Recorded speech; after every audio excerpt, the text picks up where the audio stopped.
Who has order in their life? Who has order? Listen to these words, order. Who has order in their life?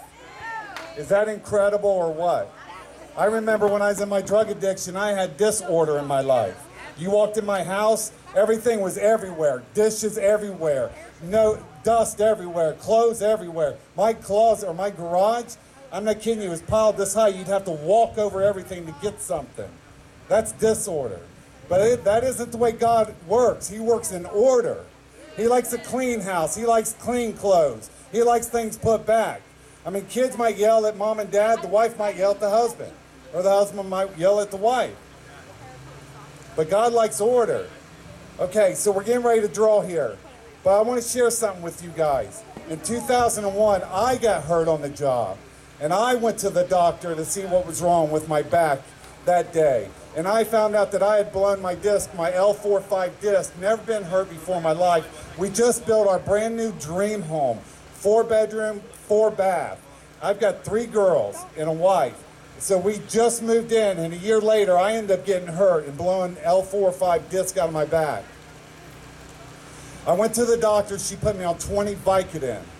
I'm not kidding. 20 Vicodin right out of the chute.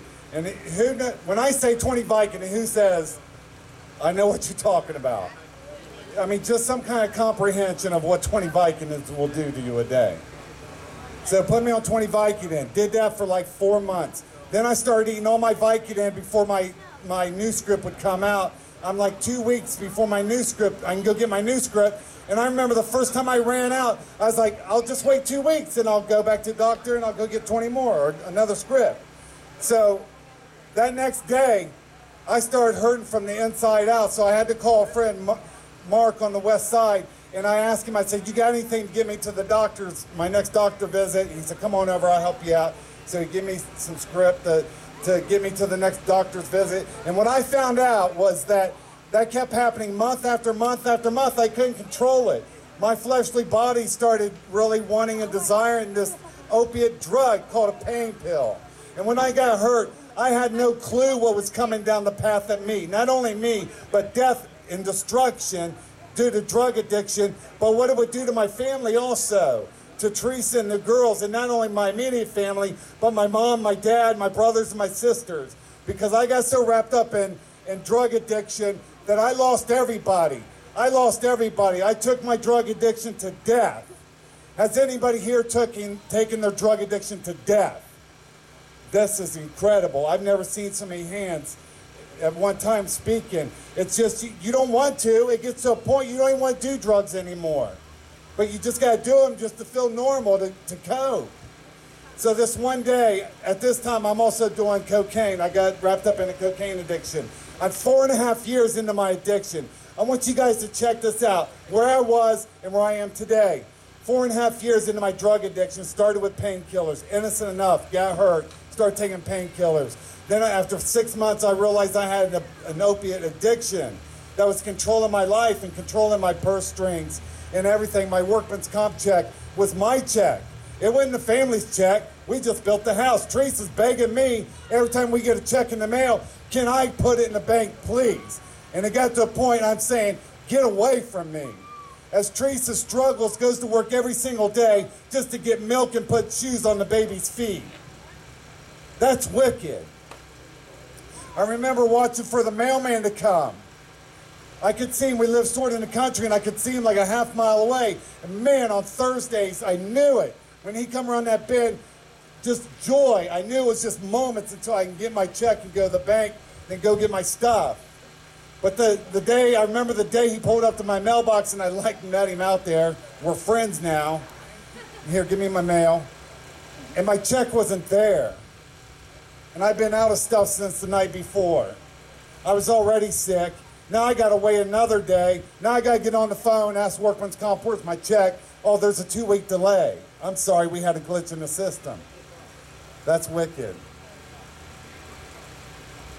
Let me share this one thing with you guys and I'll stop. I won't go on. But this is the day, let me tell you the day that changed my life, that brought me out of deep, dark depression and despair and literally being separated from every human being that ever was in my life. It was November 4th, or December 4th, 2004.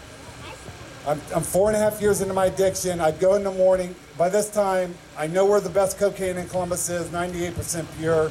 And that's what Satan will do. Once you open that door, here's how I explain drug addiction to people when I talk. I opened the door, I went in, and I'll try it.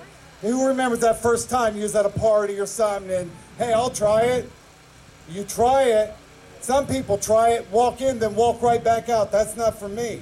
I can't do that. But not me. I go in, I try it, the door shuts behind me, and I can't find my way out of this room of addiction. It just got worse and worse and worse till I took it to death. So I'm hooked up on Oxycontin. At this point, I'm with pain management. I've got 11 Oxycontins prescribed to me a day. I'm buying the best cocaine in Columbus, Ohio, 98% pure. I'm doing Oxycontin, I'm doing cocaine. December 4th, 2004, normal day. I go get my first 8-ball in the morning of cocaine, 98% pure.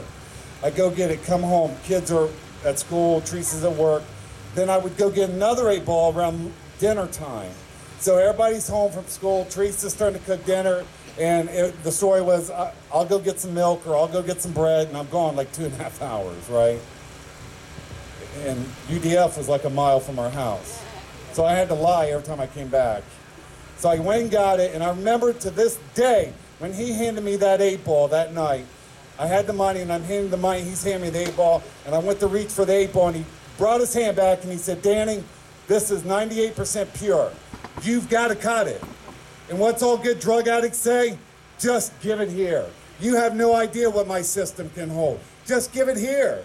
So he gave it to me, and I put it in my pocket, and I went home, and I did what I always do. I went in the house, I took a left, and I went down the hallway to the half bath, locked the door, grabbed any whatnot that Teresa would have on the shelf in the bathroom, crush the cocaine, stick the straw in, and snort it. No more am I playing with it, cutting it up for a couple hours. I never left my drugs on the coffee table. I never did that. I always did it when I hid it. And I never did it at parties or in large groups. I was separated and put apart. The Bible says that Satan steals, kills, and destroys.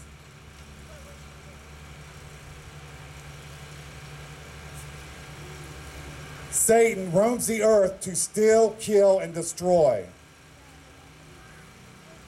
And that's where he had me this night. So I went into the bathroom, crushed it up, put whatever in my nose. Don't even know how much. Then I remember coming out of the bathroom, zipping the little bag up, and I'm putting it in my pocket. And I heard Teresa coming out of the family room across the kitchen. And so I took it out of my pocket and I put it in my mouth. I don't know why, because I always hid it from her. I hid it all over the house. I always hid it. So it's in my mouth, and she meets me face to face in the foyer, and she looks up at me. She says, "You're a wreck." Went around me, went upstairs to our bedroom, and I remember thinking, I have got to get this out of my throat because it's going down my windpipe. I'm starting to choke on it, and my whole face is starting to turn numb. So I go back into the bathroom, shut the door, and with everything I have, I grabbed the baggie with the tip of my finger, and I brought it out and just looked at it in the mirror, and it was just full of saliva. The whole 8-ball just dissolved into my whole system. So I said, I've got to dilute this somehow. And I said, I know what, I'll just go get a glass of milk. So I go to the kitchen and start pouring a glass of milk on the island, and a voice said, "Go be with Teresa." It startled me. I was like, looking for the voice. I was like, whatever, and I started pouring the milk again, but he said it again, but more stern. He said, "Go be with Teresa." I said, okay. So I grabbed my milk, and I started going up the steps, and when I hit the steps, I started a seizure. And it felt, my heart was tumbling and twirling in my chest, and it felt like it was going to explode. And I remember my milk, I had it in my hand, and it was seizure, and it was flying all over the foyer. And I get to my bedroom door, and I grab my bedroom door to go in, and it's locked. And when I comprehend it's locked, all these demonic voices seemed like they were coming up from the floor, coming up at me. "We've got him. We finally got him. How many here has heard that before? When they're so high on cocaine and pain pills, they just hear voices, we got him. Or the black shadows that run across the room. Them are all demons and demonic spirits because you've opened doors and let things into your life. I'm telling you, you are a child of God. You are made in the image of God himself. You are not a servant of Satan. You are a child of God. You guys don't realize there's a lot of people here that don't realize who they are. You're not some stripper. You're not some drug addict. You're not an alcoholic. You're a child of God that's been deceived by the evil one. And I'm here today to set you free in the name of Jesus Christ. So I grab the door. It's locked. I comprehend. Then the demons say, we got him. We got him. We finally got him because they had me. They had me in my car. They had me in my family room. Many a times I should have died being on cocaine and pain pills all the time. Many times. But this time they knew when I ingested that 8-ball 98%, we've got him.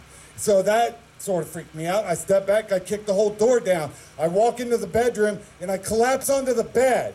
And I set my milk down on Teresa's jewelry box. Then I collapse. And I'm laying there and Teresa's over in the corner reading a book in her reading chair, just trying to find some sort of peace and quiet in her life. She had to go escape from me because when I was around her, I was like cancer. Always wanted something for her, or I'd argue with her, fight with her, or I never had anything good for her. So she just separated herself from me. And from that chair, she come walking over to my bed and she said, you better not die on me, you blank, blank, blank. I'm not kidding. I laid there and I thought, she still loves me.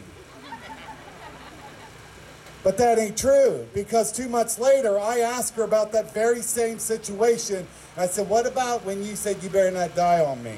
Well, you see, Teresa lost her dad at the age of 12 due to alcoholism. Teresa knows what it's like to be married without her dad walking her down that aisle. Teresa knows what it's like to give birth to her first child and not having her father there. Teresa knows what it's like to grow up without a father because he made a bad decision about alcoholism. Teresa has a hole in her soul. She's got Jesus in her heart, but there's a hole that can't be patched up.